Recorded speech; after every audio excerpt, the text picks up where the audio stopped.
চ্যানেলগুলির পক্ষ থেকে ধারাবাহিকভাবে এবং আমাদের সংগঠনগুলির পক্ষ থেকে ধারাবাহিকভাবে দীর্ঘদিন ধরে আন্দোলন সংগ্রাম চালিয়ে যাচ্ছি এবং দেখিয়ে যাচ্ছি। আমাদের কাজ আজও আমরা ধারাবাহিকতা প্রচার করে যাচ্ছি। শাহবাগ চত্বর এলাকাটা এবং রাজধানী ঢাকা আজকে লক্ষ কোটি জনতা রাজপথে নেমে এসেছে।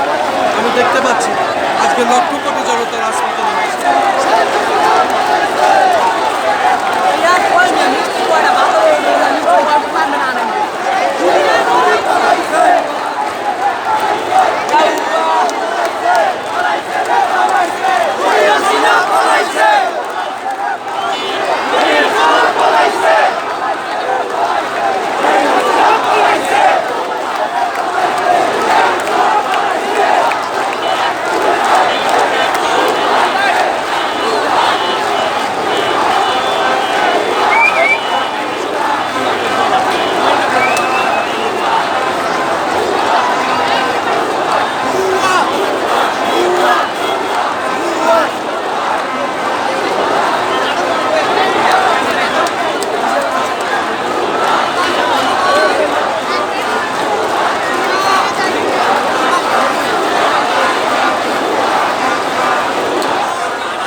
দর্শক, এই শাহবাগ চত্বরই শুধু নয়, আজকে পুরা রাজধানী ঢাকা লক্ষ কোটি জনতা রাজপথে নেমে এসেছে।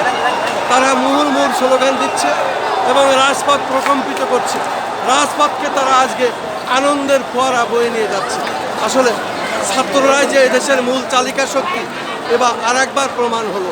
এটা তারা প্রমাণ করলো শহীদের রক্তর সাথে তারা বেইমানি করে নেয়।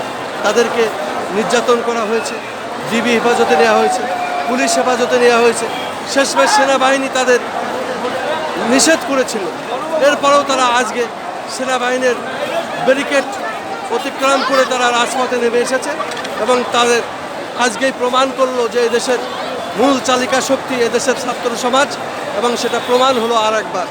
এবং এটাই প্রমাণ হলো যে এই দেশ স্বাধীন করেছিল এই ছাত্ররা, এবং তাদের সাথে যোগ দিয়েছিল কৃষক, শ্রমিক, সাধারণ জনতা, নারী পুরুষ সম্মিলিতভাবে এদের স্বাধীন করেছিল। সেটা আর একবার প্রমাণ হলো।